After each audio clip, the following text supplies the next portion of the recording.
안녕하십니까, 정희태입니다. 조부모 위협한 20대 생활동반자법 진지하게 고민하자.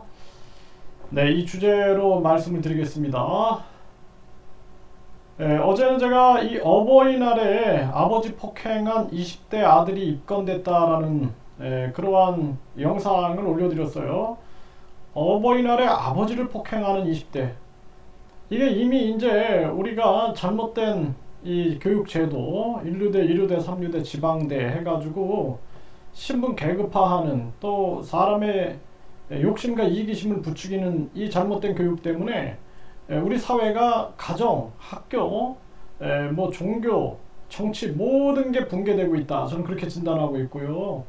그리고 이러한 일들이 계속 터져 나오고 있는 거죠. 그래서 지금 촉법소년의 폐륜 범죄가 폭증하고 있다는 거예요. 네, 그래서 2014년에는 한 건이었는데 이 촉법소년의 폐륜 범죄가 96건, 2022년에는 96건으로 늘어났다는 것입니다.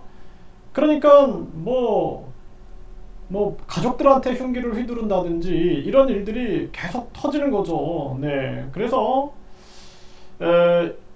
이번에는 또 조부모, 네, 할아버지죠. 할아버지 집으로 흉기를 들고 가서 이 핀잔을 줘가지고 화가 나가지고 그랬다라는 거예요. 그러면 이 할아버지는 무슨 생각을 할까요? 80대인데 손자가 흉기를 가지고 와서 살인 예비 음모를 꾸미고 위협을 했다 그러면은 어떤 심정일까요? 네, 그래서 경찰이 현행범으로 체포하고 흉기를 압수했다 그러는데 핀잔을 듣고 화가 나서 그랬다라는 것입니다. 그러니까 여러분들 한번 생각해 보십시오. 이게 이 할아버지는 무슨 생각을 하실까요? 아, 진짜 인생 아무런 보람이 없구나. 이 아버지는 무슨 생각을 할까요? 아들한테 맞으면서 제가 한 분이 상담을 하셨는데 아들이 아버지가 이제 조언을 좀 했더니 아버지한테 주먹을 들고 덤비더래요.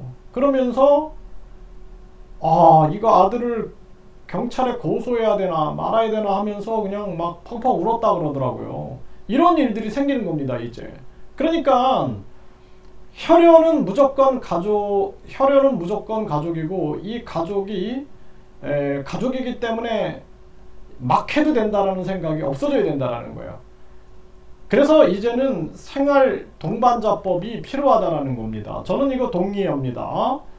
저는 국가보안법이 반드시 필요하다. 그래서 북한 공산당의 음모에 대해서 대항해야 한다. 그리고 심지어는 중국 간첩, 또 이번에 도청 사건들 봤던 것처럼 우리가 국제간첩제재법, 국제 스파이 단속법이 필요하다. 저는 그렇게 외치는 사람이에요.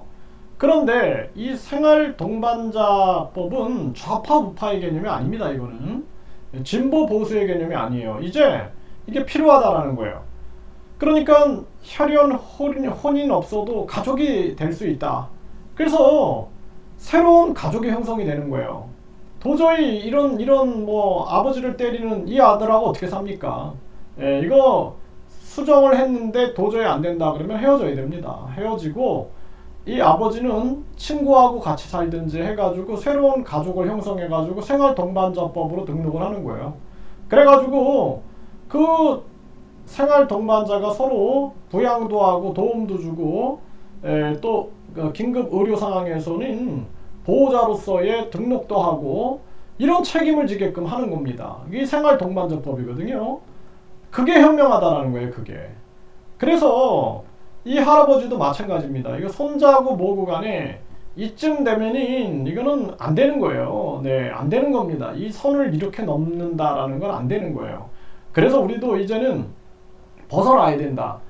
그래서 이 프랑스 같은 경우에는 팍스라는 게 있어요. 네, 그래서 이 팍스 제도를 통해서 출산율도 늘어났지만 새로운 가족의 형태가 결국에는, 물론 전통적인 가족의 형태가 잘 유지되는 그런 가정들은 그걸 잘 유지하면 됩니다. 근데 선택의 길이 있어야 된다는 거예요. 선택의 길이. 아무리 가족이라도 저렇게 서로 죽이고 뭐 난리를 치면은 이거 서로 독립하는 게 현명하고 새로운 가족을 꾸미는 거.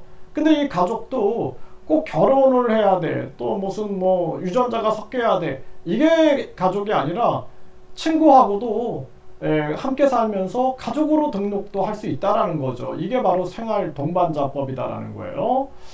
그래서 이 생활 동반자법에 대해서 반대하는 사람들은 동성애를 가지고 자꾸 이렇게 들고 나오는데 이거는 작은 범위가 아니에요. 큰 범위로 나가가지고 해결해야 한다. 저는 그렇게 생각을 하고요. 그래서 이 핵심이라는 측면들이 보게 되면은 성년이 된 두 사람이 상호 합의에 따라 생활을 공유하며 돌보고 부양하는 관계를, 그러니까 생활을 공유하고 돌보고 부양하는 관계가 되는 거예요. 생활을 공유하고 돌보고 부양하는 관계를 생활 동반자 관계로 규정한다라는 것입니다.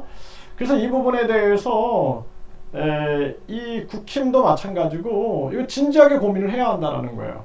네, 그래서 진보 보수의 문제가 아니다. 이거는 이제 우리에게 완전히 닥친 문제다라는 거예요. 그래서 우리도 이제는 새로운 가족의 개념인 생활 동반자 이 법이 시행이 돼야 된다. 저는 이거 계속 외쳤어요. 저는 계속 외쳐온 사람이고, 저 외국인 투표권을 반대하는 사람이잖아요. 그래서 우리나라의 안보를 위해서 외국인 투표권은 우리가 반대해야 한다.